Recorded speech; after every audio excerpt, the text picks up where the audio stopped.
महारथी दानवीर कर्ण महाभारत के सर्वश्रेष्ठ योद्धाओं में से एक था।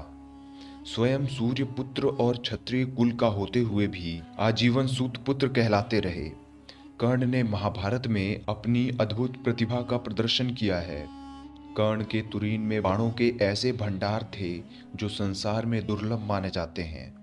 प्रस्तुत लेख के माध्यम से आप महारथी कर्ण के विषय में संपूर्ण जानकारी हासिल कर सकेंगे। उनके जन्म से लेकर मृत्यु तक सभी समस्त जानकारी इस लेख में दी गई है।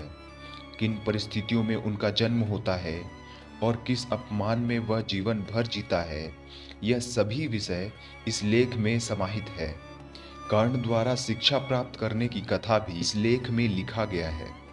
गुरु के द्वारा दिया गया श्राप आखिरकार उसे वीरगति देने में किस प्रकार सफल हुआ, इन सभी घटनाओं का विस्तार पूर्वक वर्णन मिलता है। दानवीरता की बात जहां तक आती है, वहां कर्ण का नाम सर्वप्रथम लिया जाता है।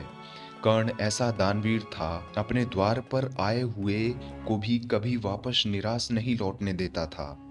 उसकी दानवीरता का अंदाज इसे लगाया जा सकता है, उसके शरीर में कवच कुंडल उसके प्राण के रूप में थे।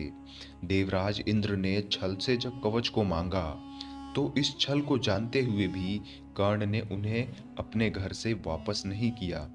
कर्ण महाभारत का एकमात्र ऐसा पात्र था जो अपनी पहचान के लिए जीवन भर संघर्ष करता रहा। कर्ण जीवन भर सूत पुत्र कहलाता रहा। यह अपमान का विश्व जीवन भर पीता रहा।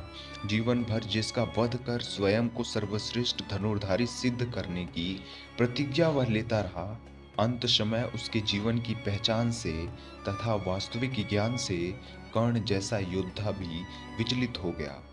कृष्ण द्वारा युद्ध आरंभ से पूर्व कर्ण को उसके वास्तविक रूप से परिचय कराना कर्ण के जीवन में तूफान से कम नहीं था। कर्ण को अपने वास्तविक माता पिता का परिचय होता है। वह जिस व्यक्ति का वध करने के लिए दृढ़ प्रतिज्ञ रहता है, वह और कोई नहीं, उसका छोटा भाई अर्जुन होता है।